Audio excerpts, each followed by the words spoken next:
¿Qué ocurre cuando existe la herencia intermedia? Mire, hemos cruzado las flores rosadas con flores rosadas. ¿Se recuerdan que en la primera generación, al cruzar dos flores, una de color blanco y otra de roja, ha llegado a una herencia intermedia y nos han dado flores rosadas? ¿Es correcto? Miren acá, yo hago esa combinación con estos genes, con estos heterocigotos, flores rosadas por flores rosadas, aquí están los progenitores. Voy a seleccionar los gametos, coloco los gametos en el tablero de Punnett y voy a ver, mira, es bien curioso en esta herencia intermedia porque yo voy a obtener una flor roja, dos rosadas y una blanca. O sea, mi proporción va a ser 1, 2, 1. ¿Esto qué significa? Que el 25% de mis descendientes serán de color rojo, el 50% va a ser de color rosado y el otro 25% va a ser de color blanco. Aquí estamos hablando de una herencia intermedia.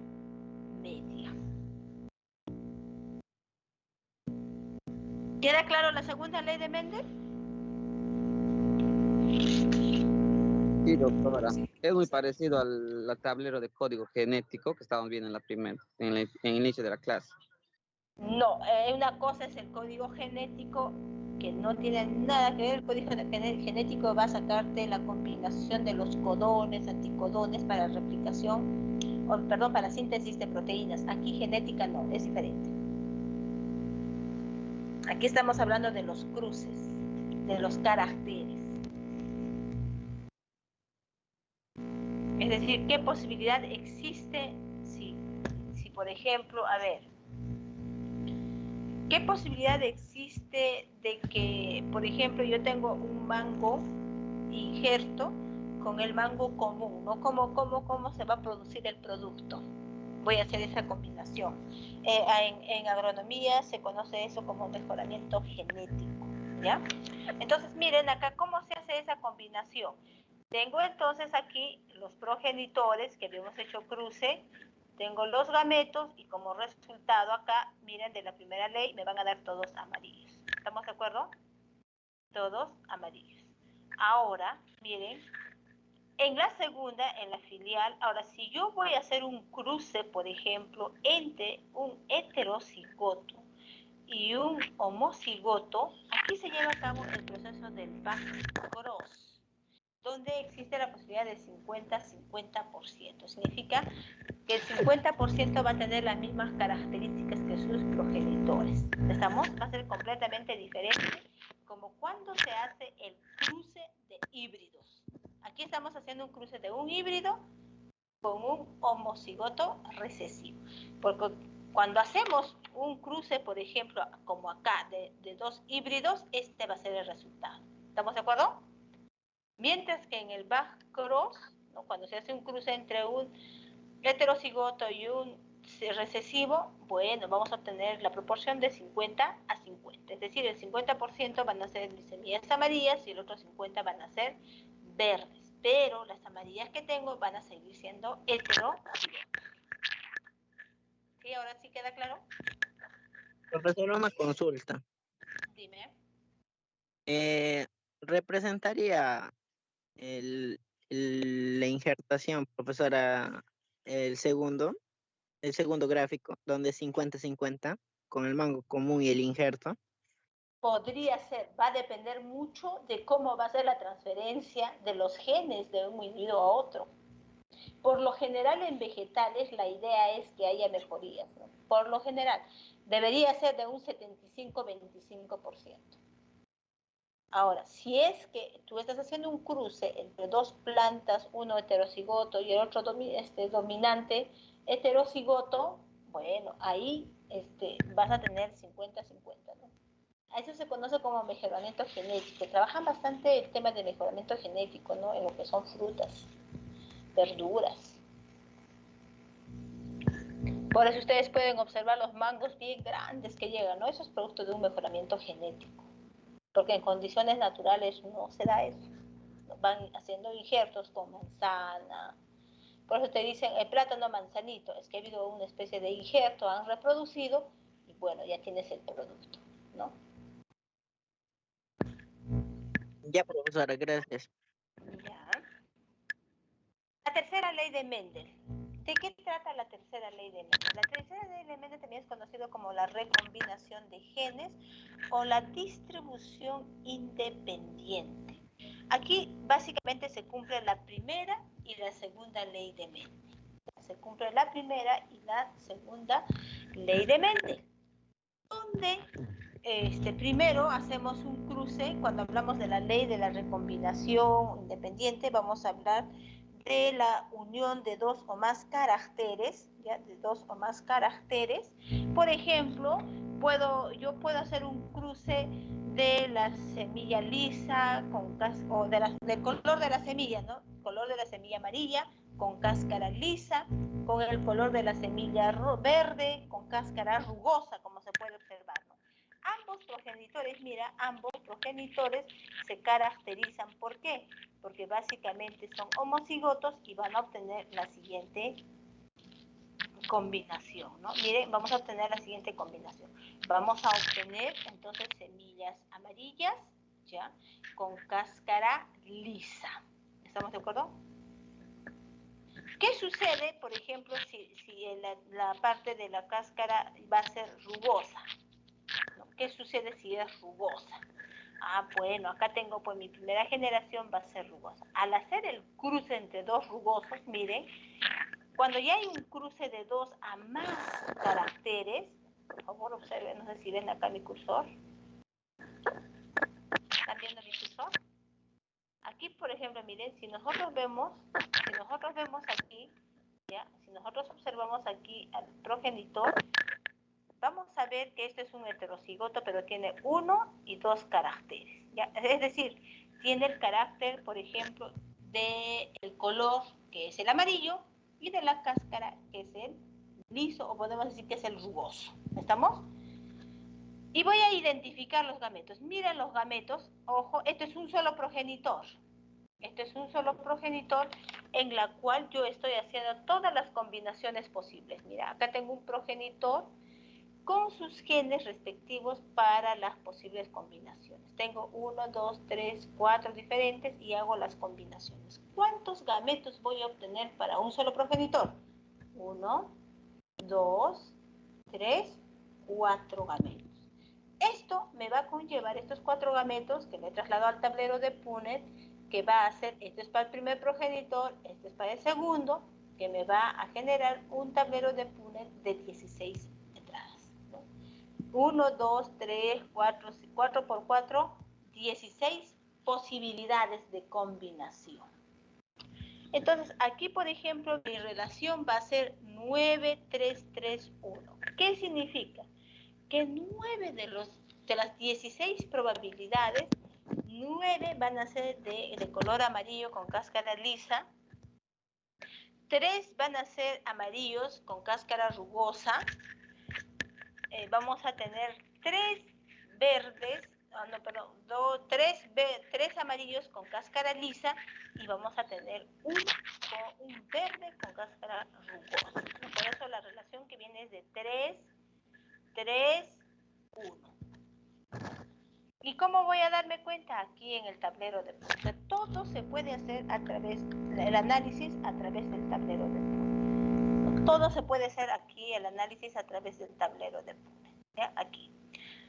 Si quiero ver gráficamente, no tenemos la tercera ley aquí, mire, voy a tener mi progenitor amarillo y color verde.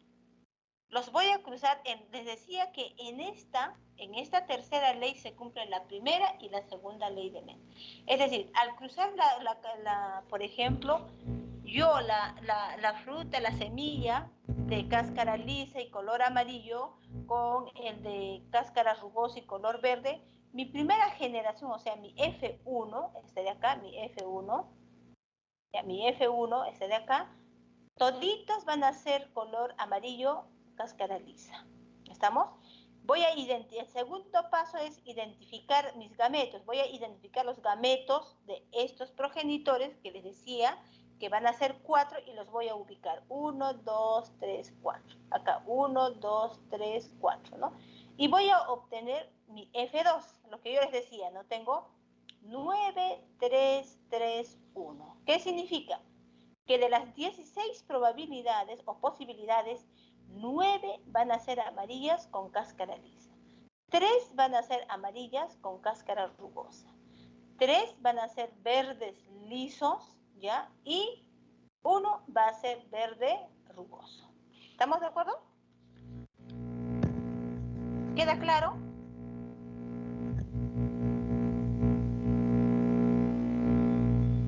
Hola, ¿me están entendiendo? Sí, profesora. Sí, doctora, queda claro.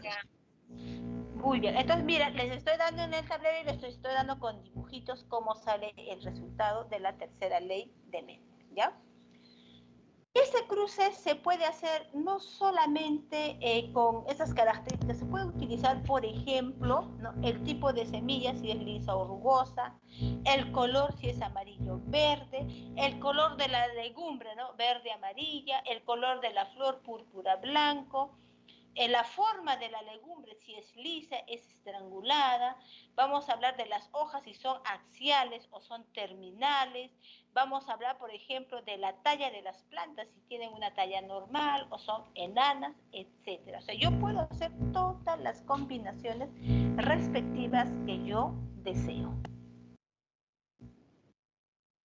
Entonces, en genética se van a darse los siguientes casos, ¿no? Va a haber una dominancia incompleta, donde básicamente ninguno de los participantes o ninguno de los progenitores va a manifestar por completo sus características, van a llegar a un proceso intermedio, ¿no?, lo que les decía, también conocido como la herencia intermedia. Luego tenemos la codominancia, donde dos alelos van a expresarse completamente en heterocigosis, o sea, es decir, heterocigotos.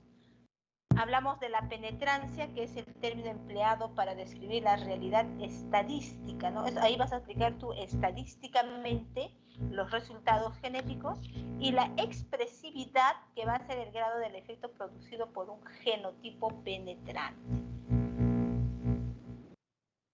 Los patrones de la herencia mendeliana, ¿no? Patrones. Cuando hablamos de los patrones de la herencia mendeliana, básicamente estamos hablando de los genes que ha descrito Mendel, ¿ya?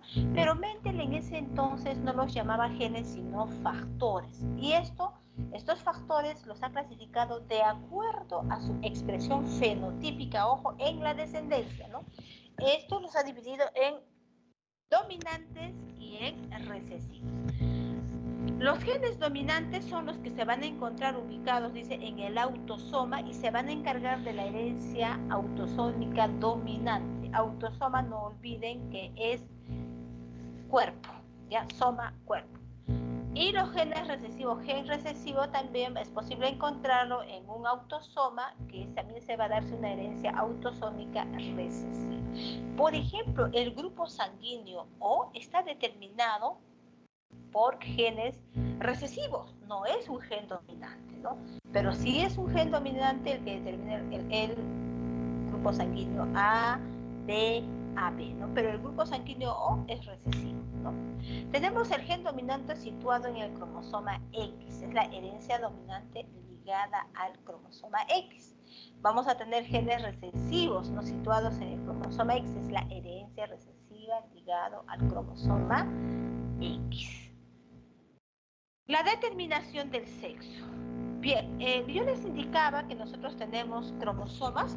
¿Recuerdan ustedes? En la anterior clase habíamos hablado de los tipos de cromosomas y hemos hablado de los cromosomas dominantes, hemos hablado de los tipos de cromosomas, ¿no? Los de tipo A, los de tipo normal, dentro de los de tipo B tenemos a los cromosomas gigantes, ahí están los cromosomas sexuales, ¿no? Tenemos a los cromosomas sexuales, que son los que se van a encargar de identificar el sexo. En el caso, por ejemplo, del hombre, ya en el caso del hombre, el sexo va a estar determinado por un carácter biológico, ¿no? Por un carácter biológico que está genéticamente determinado, ¿ya? Y esto básicamente va a ser determinado por el cigoto o huevo, cuando existe el proceso de la fecundación. Por ejemplo, la madre dónde se lleva a cabo o dónde se encuentran estos pares de cromosomas sexuales, la madre tiene el par XX, ¿ya? Mientras que el padre tiene el cromosoma XY. ¿Estamos de acuerdo? Madre XX, padre XY. Entonces, en el caso de la mujer, sus óvulos que va a producir toditos son X. O sea, son haploides, pero todos tienen X. ¿Ya? Mientras que en el caso del varón, ¿ya? El varón, en sus espermatozoides, él va a poder formar espermatozoides X y espermatozoide Y. ¿Qué significa esto? Que si el espermatozoide X penetra al óvulo, va a nacer una niña, o sea, se va a formar una niña.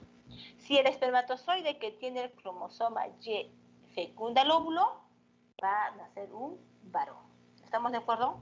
No olviden que en el óvulo tenemos XX, en el espermatozoide puede ser X o Y. En la determinación de sexo tenemos, por ejemplo, la determinación fenotípica, ¿ya? Donde el sexo es determinado básicamente por la información genética, ¿ya? O sea, no básicamente es la determinación genética por la información genética que se encuentra, sino también tiene que ver mucho ahí el medio ambiente. O sea, el medio ambiente va a moldear, va a regular esa información, ¿ya? Tenemos el otro que es la determinación genética, ¿ya? Donde el gen básicamente está determinado por o el sexo está determinado por un gen mendeliano específico. Luego podemos decir o hablar de la determinación cromosómica, ¿ya?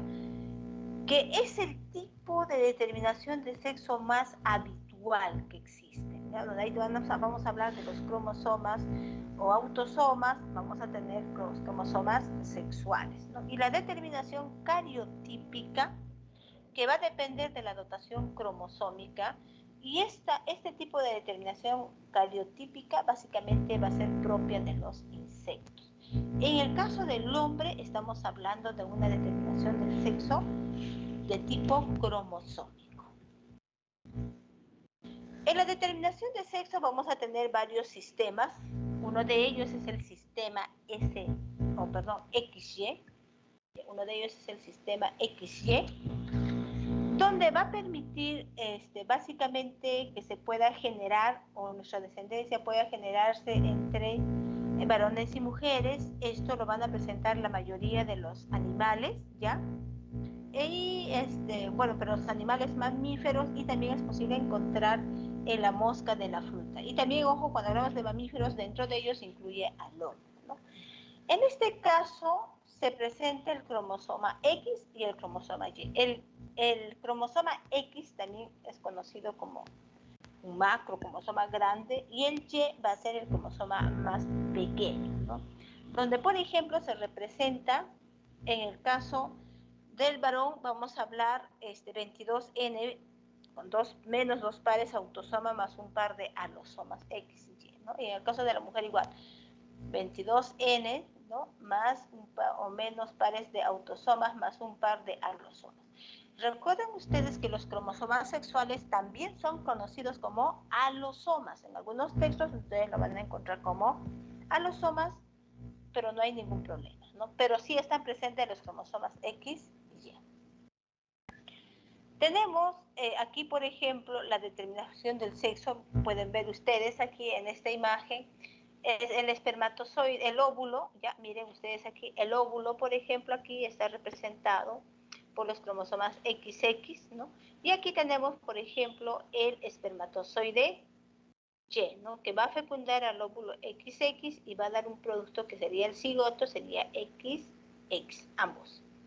En el caso, por ejemplo, si es que el espermatozoide Y penetra o fecunda el espermatozoide X, entonces vamos a tener un cigoto XY. Y existe una probabilidad que nazca un niño, ¿no? Entonces, y se va a darse esta combinación, ¿no?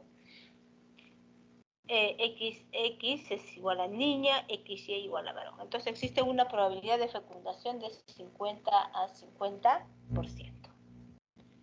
Por otro lado, tenemos el sistema X0, donde se carece del cromosoma Y, ¿ya? Esto se encuentra comúnmente en los ortópteros, o sea, los saltamontes. Conocemos los saltamontes, ¿no? Ahí vamos a poder observar con bastante frecuencia. Luego tenemos el sistema ZW, ¿ya? Donde el cromosoma Z es el que determina la masculinidad. Esto lo vemos en peces y algunas aves. Y el sistema Z sub 0, donde carecen del cromosoma W, ¿no? Van a tener dos alosomas el macho y un alosoma la hembra. Esto, ¿quién lo tiene? El gallo. El gallo. Tenemos entonces la herencia ligada al sexo. En los cromosomas sexuales, además de existir genes que están relacionados con el sexo, existen otros genes, ¿ya? Para caracteres no sexuales que son somáticos. Que esto va a depender mucho del individuo, ¿ya? Y al ir al cromosoma X o ir al cromosoma Y. Por ejemplo, si se tiene una madre portadora con algún tipo de enfermedad genética y el padre está afectado, ¿ya? ¿Qué va a suceder? ¿No? Por ejemplo, va a existir una probabilidad del 50% que las hijas puedan nacer defectuosas o portadoras, ¿no? Portadoras. Y un 50% que sean normales, y en el caso del varón, que todos sean sanos. ¿Estamos de acuerdo? Existe esa probabilidad, ¿no? De acuerdo a lo que podemos observar en el tablero. ¿Me estoy dejando entender esta parte? Miren, yo tengo a la mamá sana, el papá está enfermito, ¿estamos? Y esto está ligado al cromosoma X, porque también hay herencia ligada al cromosoma Y. No, estoy hablando aquí en este caso del cromosoma X. Entonces, miren, como la mamá es sana, los cromosomas que la mamá va a dar a los hijos es todito el cromosoma XX para uno, pero es sano, no está enfermo. Pero el papá está enfermo, ¿no? Entonces, ¿dónde está? ¿Por qué está enfermo? Porque tiene su cromosoma X, ¿no? que manifiesta ciertas enfermedades. Entonces, ¿qué va a suceder? Si papá va a tener una niña, le va a transmitir el X. Si papá va a tener, por ejemplo, claro, niña, existe una probabilidad de un 50% que la niña salga defectuosa o puede nacer normal. Como acá pueden ver, ¿no? Ustedes pueden observar X de azul, que es sano, y el de enfermo. Tiene de los dos, tanto del papá como de la mamá. Que en algún momento puede afectar, como no. Por eso se dice que existe la probabilidad de 50 a 50%. Mientras que en el caso de los varones no existe ninguna posibilidad de que ellos puedan adquirir el mal de su padre, ¿no? Van a nacer sanos. Ahí tenemos otro esquema representativo, ¿no? Cuando uno de los padres es portador, ¿y qué sucede cuando ambos son portadores, ¿no? Cuando el papá es portador, mira, en el anterior caso hemos hablado cuando la mamá es portadora. En este caso, cuando el papá es portador, ya miren, cuando el papá es portador, existe la posibilidad de que de un 50% de que los hijos, tanto varón como mujer, sean portadores. Existe esa posibilidad, ya, que sean portadores. En el caso, por ejemplo, cuando ambos padres son portadores, existe lo siguiente, ¿no? Existe que uno de sus hijos, o sea, el descendiente varón, sea enfermo, existe esa posibilidad, o puede nacer una niña, pero va a ser portadora, o puede nacer un niño que va a ser portador, o una niña completamente sana. Existen esas 4 posibilidades cuando ambos padres son portadores, ¿ya? Cuando ambos padres son portadores, existe una posibilidad de que el hijo pueda nacer enfermo, si es niño, o pueda ser portador. Pero si es niña, existe la posibilidad de que pueda nacer sana o pueda ser portadora. Pero no enfermo, puede ser portadora. El que va a nacer enfermito es el hijo. Entonces tenemos así cierta herencia ligada al sexo, tenemos al daltonismo, ya que va a venir a ser un problema en la identificación de los colores, básicamente el color rojo y verde. Ojo que existen diferentes grados de daltonismo, no solamente es ahora el rojo y el verde, sino hay otros colores más, ¿ya? Hay otros colores más. Existe la siguiente posibilidad, ¿no? O la probabilidad. En el caso de las mujeres pueden tener una visión normal, pueden ser portadoras o pueden ser daltónicos. En el caso de los varones, o tienen una visión normal o son daltónicos. En cambio, en la mujer existen 3 posibilidades. En el caso del varón, solamente 2. ¿Estás enfermo o estás sano? ¿No? Entonces, aquí podemos observar.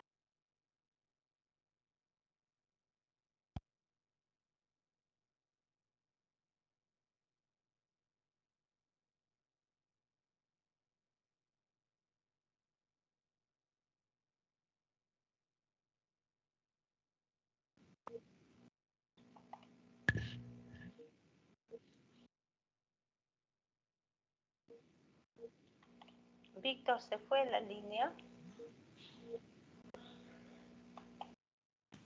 No, Miss, acá estamos. No, Miss.